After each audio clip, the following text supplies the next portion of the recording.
Good morning everyone, कैसे हैं आप सब। आइए, हम लोगों ने पिछला क्लास में कई सारे चैप्टर पर हम डिस्कस कर चुके हैं। आज हम एक नया चैप्टर स्टार्ट करने जा रहे हैं यूनिट 3 का। वो है हमारा चैप्टर नंबर 8, क्या, cell, the unit of life. ठीक है, तो आइए आज हम उस चैप्टर में बेसिकली आज हम इंट्रोडक्शन पार्ट डिस्कस करेंगे। हम उसमें लगभग 8 से 9 साइंटिस्ट के बारे में हम डिस्कस करेंगे। वो साइंटिस्ट का क्या क्या रोल रहा है, क्योंकि ये चैप्टर एक्चुअल में देखा जाए तो एक बेसिक चैप्टर है जिसे समझे बिना आप पूरी बायोलॉजी नहीं समझ सकते।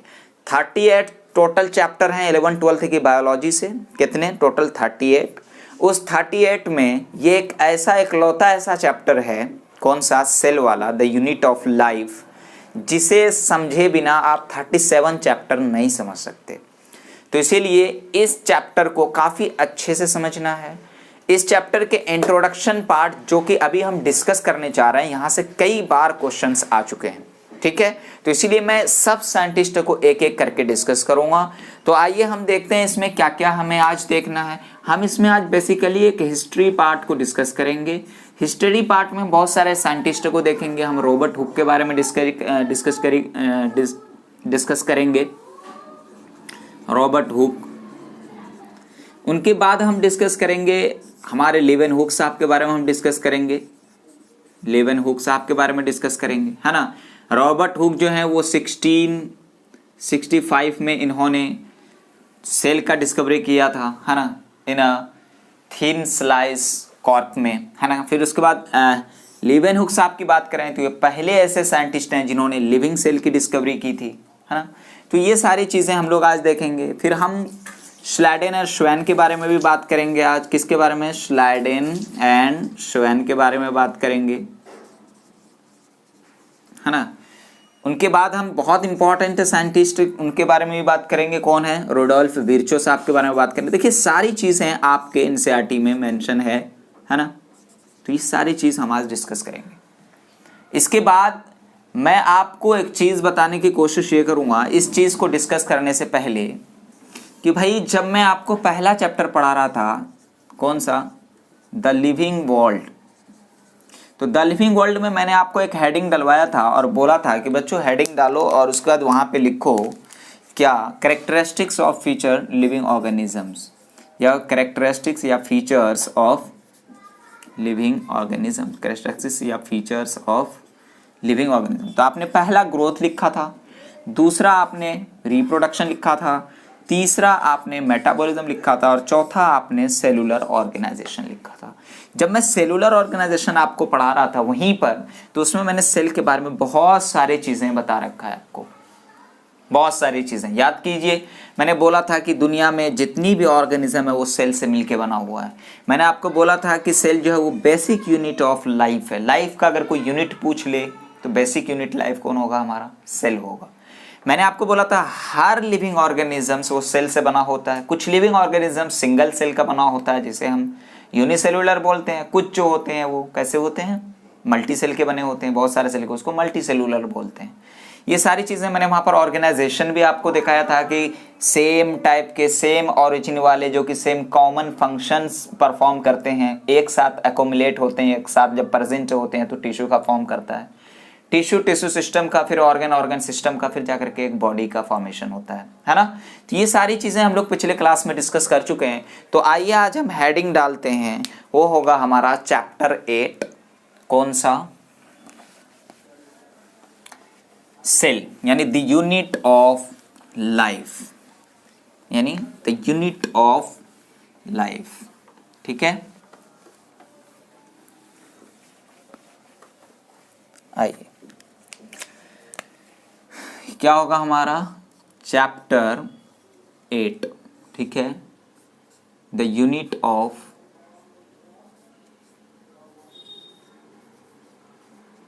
लाइफ।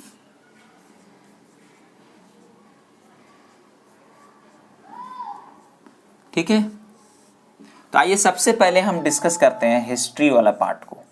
आइए सबसे पहले हम हिस्ट्रिकल पार्ट देख लेते हैं, है ना। कुछ हिस्ट्री, कुछ साइंटिस्ट के बारे में, है ना, वो चीज़ हम लोग देख लेते हैं।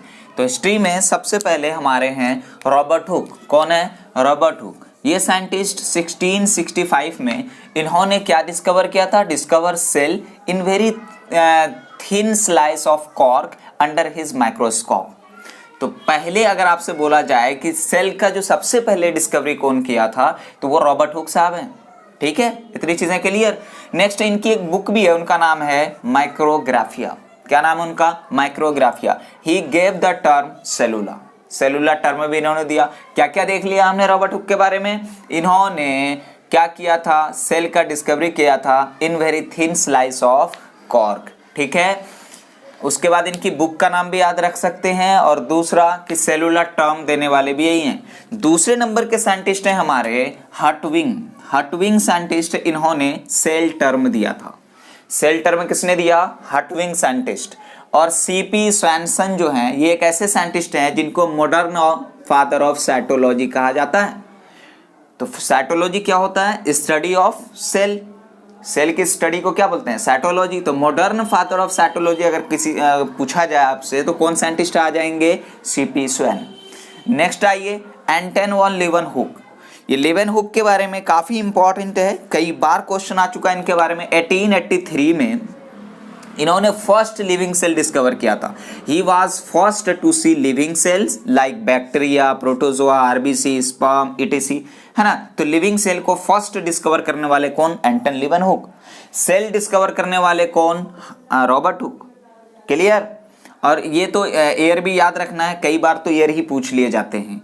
और उसके बाद हर्टविंग जो है वो उन्होंने सेल टर्म दिया था। तीन चीज हमने अभी तक देख ली। अब मैं इनके बारे में बोलूं, एंटन लीवनहुक के बारे में, इनको फादर ऑफ माइक्रोस्कोपिक भी कहा जाता है, फादर ऑफ माइक्रोस्कोपिक। उनके बाद आ जाते हैं हमारे पास रॉबर्ट ब्राउन। साइंटिस्ट कौन आ जाते हैं? Robert brown. रॉबर्ट ब्राउन जो है, इन्होंने न्यूक्लियस का डिस्कवर किया था। याद रखिएगा, कंफ्यूज नहीं होइएगा, कौन सेल का डिस्कवर कर रहे हैं, कौन लिविंग सेल का डिस्कवर कर रहे हैं और कौन न्यूक्लियस का डिस्कवर कर रहे हैं। आपको ये इजी लग रहा है, लेकिन जब यहां से क्वेश्चन बनेगा तो आपसे पूछा जाएगा, तो वहां पर ये तीनों चारों साइंटिस्ट ऑप्शन में दे देंगे, तब आप कंफ्यूज हो जाएंगे कि कौन साइंटिस्ट ने क्या डिस्कवर किया था। इसीलिए बहुत कंसंट्रेशन के साथ ये चीज याद करेंगे आप। ठीक है, तो न्यूक्लियस का डिस्कवर करने वाले कौन? Robert Brown. साइटोलॉजी और सेल बायोलॉजी क्या होता है? बोलिए जरा। साइटोलॉजी मतलब study of cell structure, cell organelles के बारे में हम जब स्टडी करेंगे, सेल ऑर्गेनेल को हम रिकॉग्नाइज करेंगे, तो उसको हम क्या बोलेंगे? साइटोलॉजी। सेल बायोलॉजी की बात करें तो हम सेल के फंक्शन की भी स्टडी को अगर करें, फंक्शन को भी अगर स्टडी करें, तो वो सेल बायोलॉजी हो जाएगा। जैसे study of cell structure and function, उसे हम क्या बोलते हैं? Cell biology. समझ आए? बस थोड़ा सा डिफरेंस है, याद रखिएगा, सेल बायोलॉजी में और साइटोलॉजी में। तो अब आपसे कोई साइटोलॉजी पूछे तो आप बोल देंगे कि भाई सेल स्ट्रक्चर की स्टडी को, या फिर नॉर्मल सा बोलिए सेल की स्टडी को हम क्या बोलते हैं? साइटोलॉजी। समझ में आई बात? व्हाट इज सेल, ये आपको मैं एक होमवर्क दे रहा हूं। व्हाट इज सेल क्यों होमवर्क दे रहा हूं? क्योंकि जब मैं आपको पहला चैप्टर पढ़ा रहा था द लिविंग वर्ल्ड, तो वहां पे आपको एक चीज पढ़ाई थी हमने, cellular organisation which is one of the best characteristics of living organism. तो वहां पे मैंने आपको सेल के बारे में बहुत सारी चीजें बताई थी, इसीलिए मैं आपको सेल का होमवर्क दे रहा हूं। हिंट्स दे दीजिए सर। कुछ नहीं, बहुत ईजी है। याद कीजिए, सेल को मैंने बेसिक यूनिट ऑफ लाइफ बोला था। याद कीजिए, मैंने बोला था कि एक यूनिसेलुलर ऑर्गेनिज्म भी कैपेबल होता है अपने लाइफ का इंडिपेंडेंट एग्जिस्ट करने के लिए, हर फंक्शन को परफॉर्म करने के लिए। याद कीजिए, मैंने आपको कहा था कुछ सेल जो है वो एक सेल से बना होता है यूनिसेलुलर, कुछ है मल्टी सेलुलर, जैसे हम लोग, है ना, बहुत सारे सेल से बने होते हैं। तो कुछ चीजें हमने वहां बताई थी और बता भी दिया मैंने, तो अब क्या रहा होमवर्क? कुछ भी नहीं रहा। फिर भी आप यहाँ पर 2-3 पॉइंट आप अपने हिसाब से बहुत अच्छा सा अपनी राइटिंग में आप लिख लेंगे। ठीक है, नेक्स्ट आ जाते हैं 6 नंबर पे, हम आ जाते हैं श्लाइडेन एंड श्वेन। कौन? श्लाइडेन एंड श्वेन साइंटिस्ट के बारे में। मैथियास श्लाइडेन और श्वेन के बारे में मैं आपको बता दूं, ये दोनों बहुत इंपॉर्टेंट साइंटिस्ट हैं। ये दोनों ने हमें सेल थ्योरी फॉर्मुलेटेड किया था। सेल थ्योरी बताने वाले कौन है ये? हाँ, बड़े बाद में उस सेट पे सेल थ्योरी में मॉडिफिकेशन हुआ विद द हेल्प ऑफ ये वाले साइंटिस्ट रुडोल्फ विर्चो। वो कैसे, अभी मैं आपको बताऊंगा। श्लाइडेन की बात करूं तो भाई सबसे पहला इंपॉर्टेंट चीज ये है कि इन्होंने कब बताया था, इन्होंने कब काम किया था? 1838 में। और श्वेन के बारे में बताऊं तो इन्होंने 1839, मतलब जस्ट 1 साल बाद, ये श्लाडन साहब जर्मन के थे और ये बोटेनिस्ट थे। What is बोटेनी? प्लांट की स्टडी, प्लांट के बारे में जो साइंटिस्ट जिस पर रिसर्च करते हैं प्लांट पर, उनको बोटेनिस्ट कहा जाता है। ठीक है, तो जैसे बोलते हैं ना, क्या कार्डियोलॉजिस्ट बोलते हैं, ऐसे डॉक्टर जो हार्ट सर्जरी के लिए काफ़ी इंपॉर्टेंट हो, हार्ट सर्जरी के लिए रिस्पॉन्सिबल हो, उसको कार्डियोलॉजिस्ट कहा जाता है। तो वैसे ही ऐसे साइंटिस्ट थे ये जो प्लांट के ऊपर रिसर्च किया था, उनको क्या बोला गया? बोटेनिस्ट। और ये कहाँ के थे? जर्मनी के। काफ़ी इंपॉर्टेंट है, क्वेश्चन में इनकी जगह पूछ लिए जाते हैं कभी कभी, तो इसलिए बहुत इंपॉर्टेंट है। श्लाडेन साहब 1838 में जर्मन बोटेनिस्ट साइंटिस्ट हैं। इन्होंने क्या किया था कि large number of plant cell को एग्जामिन किया था। Examine a large number of plant cell. After examine of large number of plant cell, उन्होंने ऑब्जर्व किया that all plants are composed of different kinds of cells. तो हर plants क्या हैं? अलग अलग तरह के सेल से बने हुए हैं। जैसे which form the tissues of plant kingdom, जो कि आगे चल के टिश्यूज का फॉर्मेशन करता है। तो ये चीज तो हमें पता है। टिश्यूज क्या होता है भाई? कि एक सिमिलर ऑरिजिन वाले या कॉमन ऑरिजिन वाले जो कि सेम फंक्शन करते हो, वैसे सेल अगर ग्रुप में अरेंज्ड हो सारे के सारे, तो वो टिश्यू का फॉर्मेशन करता है। ये चीजें हमें इतनी चीज पता है ना। नेक्स्ट, अभी हम कुछ दिन पहले अभी हम ये भी पढ़ चुके हैं। नेक्स्ट एक साइंटिस्ट श्वेन के बारे में। ये ब्रिटिश साइंटिस्ट हैं और इनको जूलॉजिस्ट कहा जाता है। मतलब एनिमल्स के बारे में इन्होंने क्या किया था? रिसर्च किया था एनिमल्स के ऊपर, तो उनको जूलॉजिस्ट कहा जाता है। ये साइंटिस्ट के बारे में बोले, इन्होंने तो प्लांट के बारे में प्लांट के ऊपर स्टडी किया था। इन्होंने स्टडी किया था different types of animal cell. इन्होंने एनिमल सेल पर स्टडी किया था और इन्होंने बताया, reported that cell had a thin outer layer. तो अब आपसे पूछा जाए कि भाई सेल मेम्ब्रेन की बात बताइए कि ये किन्होंने ऑब्जर्व किया था, तो इन्होंने साइंटिस्ट हैं श्वेन साहब। कौन है? श्वेन साहब। इन्होंने क्या बोला कि हर सेल के ऊपर उन्होंने एक आउटर लेयर देखा। उन्होंने बोला कि टुडे नोन एज, उन्हीं को ही हम आज बोलते हैं सेल मेम्ब्रेन या फिर प्लाज्मा मेम्ब्रेन। सीएम और पीएम भी बोलते हैं। पीएम बोले तो प्लाज्मा मेम्ब्रेन और सीएम बोले तो सेल मेम्ब्रेन। प्रधान, प्राइम मिनिस्टर और चीफ मिनिस्टर नहीं। ठीक है। अच्छा, ये साइंटिस्ट की एक बात ये थी, इन्होंने एनिमल सेल्स के डिफरेंट सेल पर तो डिस्कवरी किया ही किया, स्टडी किया ही किया। इनके बाद भी ये आए एक प्लांट टिश्यू पर रिसर्च करने, तो इन्होंने स्टडी किया ऑल्सो ऑन प्लांट टिश्यू। जब इन्होंने प्लांट टिश्यू पर डिस्कवर किया तो इन्होंने क्या देखा कि हमने जो एनिमल सेल पर डिस्कवर किया था और प्लांट पर किया, इसमें डिफरेंस इनको दिख गया। वो ये कि एनिमल सेल के पास एक आउटर कवरिंग लेयर नहीं थी जो कि प्लांट सेल में था। प्लांट सेल में क्या था बोलिए जरा? Cell wall. और एनिमल सेल में इसको ऐसा नहीं दिखा। तो उन्होंने बोला कि भाई सेल वॉल जो है ये प्लांट का एक यूनिक कैरेक्टरिस्टिक्स फीचर है। तो वही चीजें he said, presence of cell wall, very very important, presence of cell wall is unique characters of plant cell। समझ में आई बात? अब एक चीज समझिए, दोनों साइंटिस्ट एक प्लांट पर डिस्कवरी कर रहे हैं, स्टडी कर रहे हैं, और एक एनिमल सेल पर स्टडी कर रहे हैं। दोनों ने मिलकर अपना अपना रिजल्ट निकाला, इन्होंने भी दिया, और दोनों ने मिलकर के एक थ्योरी दिया, एक हाइपोथेसिस दिया। वो देखिए मैं बोल रहा हूँ कि भाई ये श्वेन साहब और श्लाडेन साहब, इन्होंने हाइपोथेसिस प्रपोज किया, हाइपोथेसिस दिया। वो कौन सा था? Cell theory. क्या? Cell theory. समझ में आई बात? क्या बोला उन्होंने ये बोला कि bodies of plants and animals are composed of cells या प्रोडक्ट ऑफ सेल्स। इन्होंने ये चीज तो बता दी, बट इन्होंने ये एक्सप्लेन नहीं किया कि नया सेल बनता कैसे है। Did not explain how new cell were formed, कैसे बना है न्यू सेल, इन्होंने ये चीज नहीं बताया। तो बट वही चीज़ है, इन्होंने तो बता दिया कि हर प्लांट और एनिमल का बॉडी जो है वो सेल से और सेल के प्रोडक्ट से बना हुआ है। लेकिन उन्होंने बट डिड नॉट एक्सप्लेन क्या how new cell were formed, new cell कैसे बनते हैं या न्यू सेल जो बने हैं वो कैसे बने हैं, ये चीज़ इन्होंने नहीं बताया। ठीक है। अकॉर्डिंग टू हिम, इन्होंने इनके हिसाब से इनका कहना ये था कि जो न्यू सेल बनते हैं वो एबायोटिक मटेरियल से बनते हैं, यानी डी नेवो फॉर्म से बनते हैं। तो वही चीज़ें, according to him cells are formed de novo यानी फ्रॉम एबायोटिक मटेरियल, जो कि गलत था। इनके बाद एक साइंटिस्ट आए 1855 में, मतलब इनके 16 साल बाद एक साइंटिस्ट आए, 16 साल नहीं, 16 साल, हाँ 16 साल बाद एक साइंटिस्ट आए, उनका नाम था रेडोल्फ विर्चो। बहुत इंपॉर्टेंट साइंटिस्ट हैं रेडोल्फ विर्चो। साइंटिस्ट साहब ने क्या बोला कि new cells are formed from pre existing cell, और यही चीज इन्होंने काफी इंपॉर्टेंट बताई और ये सारी दुनिया इस बात को कबूल की। जैसे कि कोई भी सेल बनेगा वो अपने पुराने सेल के डिवीजन से ही बनेगा, हमारा भी दिमाग इस बात को कबूल कर रहा है ना। तो उन्होंने क्या बोला, new cells are formed from pre existing cell, और एक टर्म उन्होंने दिया वो है ओमनिस सेलुला ई सेलुला। ओमनिस सेलुला ई सेलुला का मतलब ये है कि हर एक नया सेल जो है वो अपने पुराने सेल से डिवीजन होने के बाद ही बनते हैं। समझ में आई बात। फिर उनके बाद जो इनका हाइपोथेसिस था उनमें इन्होंने कुछ मॉडिफिकेशन किया, तो he modified the hypothesis of Schleiden and Schwann. Schleiden और श्वेन साहब की जो यहाँ पे बातें थी वो क्या थी, वो सही नहीं थी, तो फिर उन्होंने उसमें मॉडिफाइड किया और 2 लाइन उन्होंने बहुत प्यारी सी बोली। क्या बोला उन्होंने, all living organisms are composed of cell and product of cell.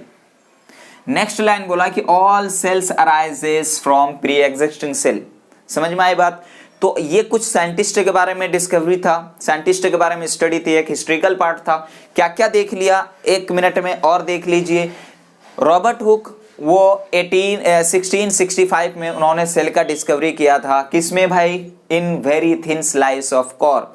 समझ में आई बात, अंडर हिज माइक्रोस्कोप। इनकी बुक माइक्रोग्राफिया, और उन्होंने सेलुलर टर्म भी दिया था। फिर उनके बाद हटविंग इन्होंने सेल टर्म दिया था। फिर उनका सीपी श्वेन साहब फादर ऑफ मॉडर्न साइटोलॉजी इनको कहा जाता है। एंटन लीवनहुक 1883 में इन्होंने फर्स्ट लिविंग सेल देखा था, जैसे कि बैक्टीरिया, प्रोटोजोआ, आरबीसी। समझ में आई बात, स्पर्म, इटीसी। इनको फादर ऑफ माइक्रोस्कोपिक भी कहा जाता है। रॉबर्ट ब्राउन की बात करें, इन्होंने न्यूक्लियस का डिस्कवर किया था। और cytology, cell biology, cytology study of cell structure, और cell biology study of cell structure and functions, उसे हम सेल बायोलॉजी बोलते हैं। फिर उसके बाद व्हाट इज सेल, हम इस पर डिस्कस कर चुके हैं। नेक्स्ट आइए श्लैडेन एंड श्वेन साइंटिस्ट, 1 साल पहले ये आए, 1 साल बाद ये आए, इन दोनों में है ना। यानी श्लैडेन 1838 में, इन्होंने, ये जर्मन बोटेनिस्ट हैं, इन्होंने प्लांट के ऊपर क्या किया था, स्टडी किया था, और उन्होंने ऑब्जर्व किया कि हर प्लांट जो है वो डिफरेंट डिफरेंट काइंड के ऑफ सेल्स बने हुए हैं। और इन्होंने बोला कि यही सेल से आगे चल के अकोमुलेट होकर के क्या एक टिश्यू का फॉर्मेशन करता है। फिर एक आए हमारे श्वेन साहब। श्वेन साहब ने क्या बोला कि ब्रिटिश थे, जूलॉजिस्ट थे। 1839 में जस्ट 1 साल बाद श्लैडेन के श्वेन साहब आए, और इन्होंने बोला कि स्टडी ऑफ डिफरेंट, इन्होंने क्या किया, स्टडी किया किस पर, different kinds of animal cells. समझ में आई बात। इन्होंने ये बताया कि भाई हर एनिमल सेल में हमने देखा कि एक आउटर कवरिंग है, आउटर लेयर है, जिसे उन्होंने बोला सेल मेम्ब्रेन या फिर प्लाज्मा मेम्ब्रेन। समझ में आई बात। फिर उनके बाद इनको रहा नहीं गया, ये और किस पर, प्लांट टिश्यू पर भी डिस्कवरी किए। तो इनको दोनों में डिफरेंस क्या दिखा, प्लांट और एनिमल सेल में, कि प्लांट सेल के पास एक आउटर एक्स्ट्रा कवरिंग नहीं है, जिसे जो कि प्लांट में हमें दिखा है, यानी सेल वॉल। तो उन्होंने एक लाइन बोला कि cell wall is the unique characteristics of plant kingdom, यानी प्लांट। ठीक है, नेक्स्ट आज ये दोनों मिलकर के एक हाइपोथेसिस दिया था, यानी सेल थ्योरी इन्होंने दिया था। इन्होंने ये बोला था कि हर प्लांट और हर एनिमल्स का बॉडी जो है वो कंपोज्ड होता है सेल से और प्रोडक्ट ऑफ सेल से। बहुत अच्छा बोला इन्होंने, बट डिड नॉट एक्सप्लेन, इन्होंने ये नहीं बताया कि new cell, how new cell were formed, कैसे बना है या न्यू सेल कैसे बनता है, इन्होंने ये चीज नहीं बताई। ठीक है, अकॉर्डिंग टू हिम, इनके हिसाब से ये होता था कि न्यू सेल जो बनता है वो डिनोवो फॉर्म से बनता है, मतलब अबायोटिक मटेरियल से बनता है।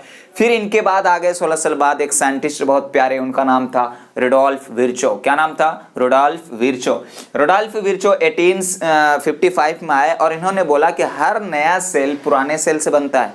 प्री एग्जिस्टिंग वर्ड देखिए, प्री मतलब पहले, एग्जिस्टिंग मतलब जो प्रेजेंट है, जो पहले सेल प्रेजेंट था उसी के डिवीजन से एक नया सेल बना है। समझ में आई बात। उन्होंने एक टर्म बोला ओमनिस सेलुला ई सेलुला। फिर उन्होंने, जाहिर सी बात है कि ये बात तो इनकी सही नहीं थी कि भाई डिनोवो अबायोटिक मटेरियल से सेल बनता है। फिर उन्होंने उसमें कुछ उनके हाइपोथेसिस में मॉडिफिकेशन किया श्लैडेन और श्वेन के, और उन्होंने 2 लाइन बोली। एक था all living organisms are formed of cells and product of cells, और बोला ऑल लिविंग सेल्स या all cells arises from pre existing cells. समझ में आई बात। तो ये तो थी हमारे कुछ साइंटिस्ट के बारे में जो कि काफी इंपॉर्टेंट है, ये सारी चीज हमें पढ़नी है ना, सारी चीज को एज इट इज हमें A to Z इसी तरीके से याद रखनी है, ठीक है। अब आइए हम लोग थोड़ा सा एक और चीज देख लेते हैं, क्या एन ओवरव्यू ऑफ, जो कि आपके एनसीईआरटी में है, तो हमें ये चीज देखनी है, एन ओवरव्यू ऑफ सेल। अब आइए ये चीजें हमारा दिमाग जो कह रहा है हम उस चीज को पढ़ेंगे, है ना। हमारे पास भी अपना दिमाग है यार, साइंटिस्ट नहीं है तो क्या हुआ। आइए हम जानते हैं कि एक सेल है, इस सेल के अंदर क्या होता है, न्यूक्लियस होता है, और एक सेल ऐसा है जिसके अंदर क्या होता है, न्यूक्लियस नहीं होता है। तो जिसके अंदर न्यूक्लियस है और वो भी ट्रू न्यूक्लियस है, मतलब कि न्यूक्लियर मेम्ब्रेन के साथ, तो उसको उन्होंने बोला यूकैरियोट। उसको हम क्या बोलते हैं, यूकैरियोट। और जिसके पास न्यूक्लियस नहीं है, मतलब न्यूक्लियर मेम्ब्रेन जिसके पास नहीं है, उसको उन्होंने बोला प्रोकैरियोट। समझ में आई बात। अब आज ये एक चीज हम देखते हैं, प्लांट सेल और एनिमल सेल में डिफरेंस क्या होता है, सेल वॉल का अभी हम पढ़ चुके हैं। सेल वॉल जो होगा वो किसमें, सिर्फ प्लांट सेल में ही पाया जाएगा, एनिमल सेल में नहीं पाया जाएगा। समझ में आई बात। नेक्स्ट यूकैरियोट के केस में, अच्छा न्यूक्लियस के बारे में थोड़ा सा कुछ मैं बोलूं कि न्यूक्लियस क्या होता है। इस न्यूक्लियस के अंदर प्रेजेंट होता है क्या, क्रोमोसोम, और इस क्रोमोसोम में होता है क्या, डीएनए। इतनी चीजें तो पता है। तो nucleus is a membrane bound organelle. क्या है ये, मेम्ब्रेन बाउंड ऑर्गेनल्स। समझ में आई बात। एक चीज याद रखिएगा, जितने भी मेम्ब्रेन बाउंड्स ऑर्गेनल्स होंगे, जितने भी मेम्ब्रेन बाउंड ऑर्गेनल्स होंगे, वो सब के सब यूकैरियोट में पाए जाएंगे, प्रोकैरियोट में नहीं होते हैं। जैसे कुछ मेम्ब्रेन बाउंड ऑर्गेनल्स की मैं बात करूं, लाइक एज ए एग्जांपल मैं अगर बोलूं, क्या क्या हो जाएगा, जैसे एंडोप्लाज्मिक रेटिकुलम की बात करें, मैं अगर गोल्जी बॉडी की बात करूं, मैं अगर कॉम्प्लेक्स गोल्जी माइटोकॉन्ड्रिया की बात करूं, मैं अगर वैक्यूल की बात करूं, मैं अगर लाइसोसोम की बात करूं, ईटीसी जितनी भी मेम्ब्रेन बाउंड ऑर्गेनल्स होंगे वो सब के सब यूकैरियोट में पाए जाते हैं। हम जानते हैं कि ये भाई यूकैरियोट के अंदर न्यूक्लियस है, न्यूक्लियस के अंदर एक क्रोमोसोम प्रेजेंट है, इसके अंदर डीएनए है। इसके दो कंपार्टमेंट हैं, एक कंपार्टमेंट है साइटोप्लाज्म वाला, एक कंपार्टमेंट है न्यूक्लियस वाला, ठीक है। और प्रोकैरियोट के केस में एक ही कंपार्टमेंट होता है, और इसमें जेनेटिक मटेरियल जो प्रेजेंट होता है वो एक नेकेड फॉर्म में प्रेजेंट होता है। नेकेड फॉर्म में मतलब कि इसके पास कोई भी कवरिंग नहीं है, तो naked DNA present in prokaryote. समझ में आई बात। अब एक चीज मैं थोड़ा सा आपको बता दूं कि हमारे पास जो नॉन मेम्ब्रेन बाउंड ऑर्गेनल्स हैं वो कौन कौन है। एक तो राइबोसोम है और दूसरा है सेंट्रियोल। समझ में आई बात। राइबोसोम जो होता है वो राइबोसोम दोनों में पाए जाते हैं, राइबोसोम प्रोकैरियोट में भी और यूकैरियोट में भी। समझ में आई बात। तो राइबोसोम है क्या, एक ऐसा ऑर्गेनल है जिसके पास मेम्ब्रेन नहीं होता, मतलब नॉन मेम्ब्रेन बाउंड ऑर्गेनल है ये, ठीक है।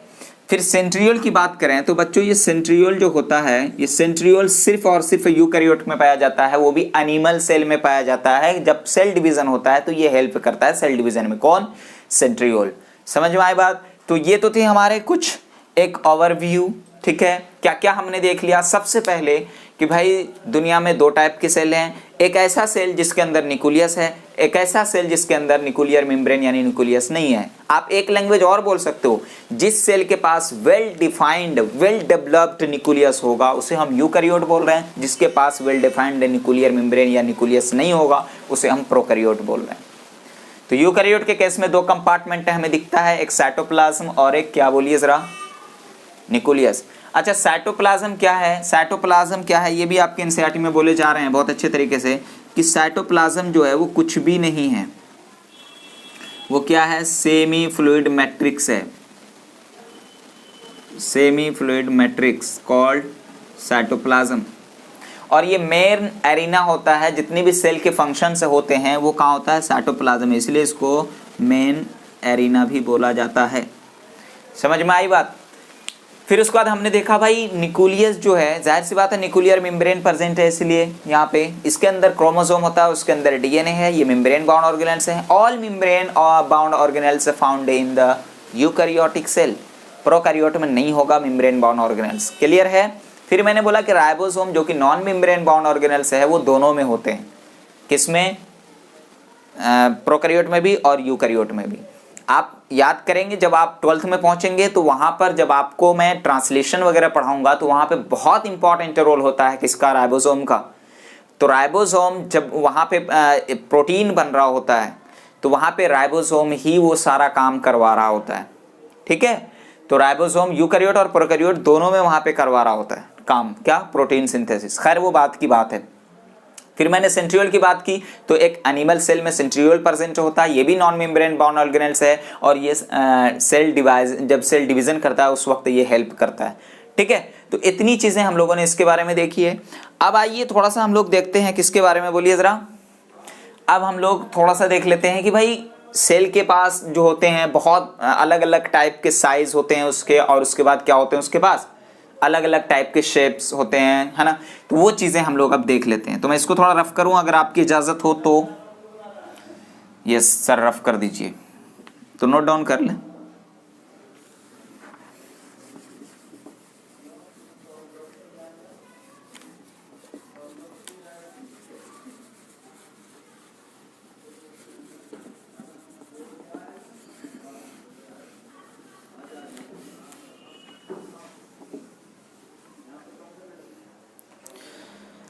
छोटा सा हेडिंग डाल सकते हैं हम। वो छोटा सा हेडिंग क्या है कि भाई बोलो कि वेरियस टाइप्स ऑफ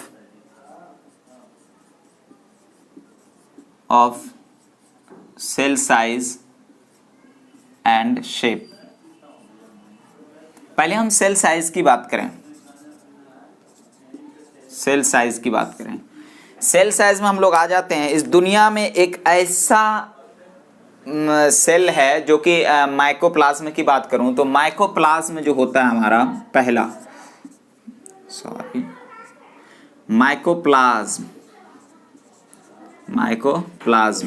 माइकोप्लाज्म ये स्मॉलेस्ट सेल कहा जाता है।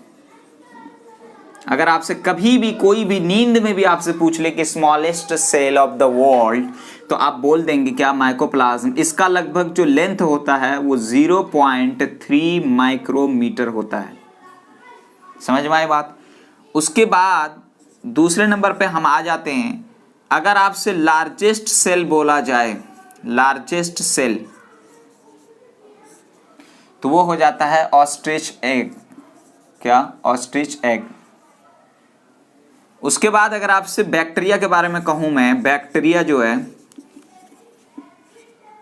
बैक्टीरिया का जो सेल का साइज है वो कितना है, वो है 3 to 5 माइक्रोमीटर। अगर मैं यहाँ पे लॉन्गेस्ट सेल की बात करूं, लॉन्गेस्ट सेल, लार्जेस्ट और लॉन्गेस्ट में फर्क है, लॉन्गेस्ट लंबा, लार्जेस्ट बड़ा। तो लॉन्गेस्ट सेल की अगर मैं बात करूं, गलत हो गया, लॉन्गेस्ट सेल की बात करूं तो वो है कौन, हमारा नर्व सेल। समझ में आई बात। अगर मैं ह्यूमन आरबीसी की बात करूं, क्या, human RBC, human red blood cell की बात करूं, ह्यूमन आरबीसी की बात करूं तो इसका जो साइज होता है वो होता है 7 माइक्रोमीटर इन डायमीटर। समझ में आई बात। क्या क्या हमने देख लिया साइज में। माइकोप्लाज्म एक स्मॉलेस्ट सेल है जिसका साइज कितना है लेंथ में, 0.3 माइक्रोमीटर। लार्जेस्ट सेल हो जाएगा ऑस्ट्रिच एग, ठीक है। बैक्टीरिया का साइज कितना होता है 3 to 5 माइक्रोमीटर। लॉन्गेस्ट सेल क्या है नर्व सेल। और ह्यूमन आरबीसी जो है वो कितने है डायमीटर में 7 माइक्रोमीटर। क्लियर है। नेक्स्ट अगर मैं शेप की बात करूं, अगर मैं सेल शेप की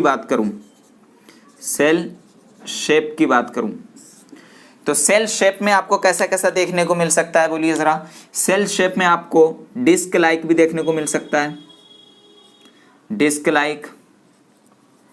और बोलिए कैसा देखने को मिल सकता है, क्यूबॉइडल भी देखने को मिल सकता है। और कैसा कैसा दिखता है बोलिए जरा, कॉलमनर दिखता है। और कैसा कैसा दिखता है बोलिए जरा, थ्रेड लाइक स्ट्रक्चर भी आपको दिखता है, थ्रेड लाइक स्ट्रक्चर। और कैसा इरेगुलर भी दिख जाता है। और कैसा सर्कुलर भी दिखेगा आपको। और कैसा दिखेगा बोलिए जरा, अमीबॉइडल भी आपको दिख जाएगा, अमीबॉइड लाइक स्ट्रक्चर। अमीबॉइड मतलब अमीबा का कोई शेप नहीं होता ना वैसा, ठीक है। तो ये सब इस टाइप के आपको शेप आपको देखने को मिल सकते हैं। यहाँ पर आप सारी चीज मैंने दिया हुआ है, तो यहाँ से आप एक बार एनालाइज कर सकते हैं कि कितने टाइप के सेल्स देखने को मिलते हैं। तो चलिए हम देखते हैं, यहाँ पर आइए पेज नंबर 127 पे आइए, पेज नंबर 127 पे। यहाँ पर फिगर 8.1 में आइए, diagram showing different shape of the cell. आप पहले में देखिए वहां पे रेड ब्लड सेल्स की बात करें तो राउंड शेप के और बाइकनकेव दिख रहे हैं आपको। फिर उसके बाद व्हाइट ब्लड सेल की बात करें तो अमीबॉइड शेप। और उसके बाद वहां पे कॉलमनर एपिथेलियल सेल की बात करें जो कि हम अभी पढ़ के आ चुके हैं, है ना, पिछला चैप्टर में, तो उसको long and narrow like structure हमें दिख रहा है। फिर उसके बाद नर्व सेल देखिए ब्रांच्ड एंड लॉन्ग होता है ना। उसके बाद ट्रैकिड की बात करें तो इलोंगेटेड होता है। और मेसोफिल सेल्स की बात करें तो राउंड एंड ओवल होता है। तो ये सारी चीज़ें आप यहाँ पे देख सकते हैं शेप में। और मैं तो थोड़ा सा रेफर ये करूँगा कि जब आप ये नोट्स बनाएंगे, नोट्स तो बना रहे हैं ना आप, हर एक चैप्टर का नोट्स बना रहे होंगे मुझे उम्मीद है। जब आप नोट्स बनाएंगे तो प्लीज़ वहाँ पे ये डायग्राम आप ज़रूर मेंशन करें। अगर आप चाहते हैं कि नहीं जब भी मैं पढ़ूंगा या पढ़ूंगी मैं इससे ही पढ़ लूँगा, है ना, किससे, एनसीईआरटी से, तो ठीक है। अदरवाइज अगर आप नोट्स पर फुल्ली डिपेंड हैं तो ये चीज़ें वहाँ पर जो डायग्राम है उसको वहाँ पे आप देख लीजिएगा, क्योंकि वहाँ से आपको शेप भी पता चल जाएगा कि नर्व सेल का शेप कैसा होता है ना, आरबीसी का, डब्ल्यूबीसी का कैसा कैसा होता है। तो ये चीज़ आप वहाँ से पता कर लेंगे। तो चलिए आज के लिए हम लोग इतना ही रखते हैं। आज हमने बहुत बहुत इंपॉर्टेंट यानी introduction part of the chapter 8 कौन सा, सेल यानी यूनिट ऑफ लाइफ के बारे में हमने डिस्कस किया है। हम अगले क्लास में मिलेंगे एक नए टॉपिक के साथ, है ना। जब तक के लिए बाय।